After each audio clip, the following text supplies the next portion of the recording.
You ask Tiger to solve. This deals with linear equations with one unknown. The final result is a equals -7. Let's solve it step by step. Simplify the expression. Group like terms. Simplify the arithmetic.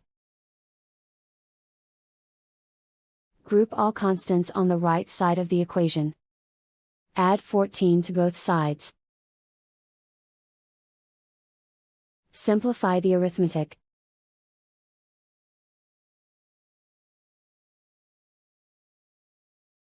Isolate the a.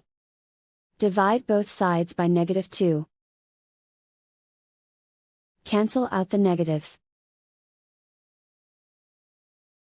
Simplify the fraction.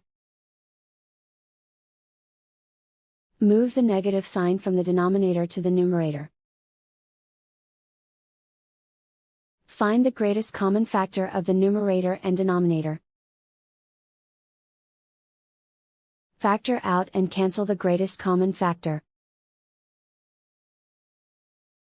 And so the final result is a equals -7.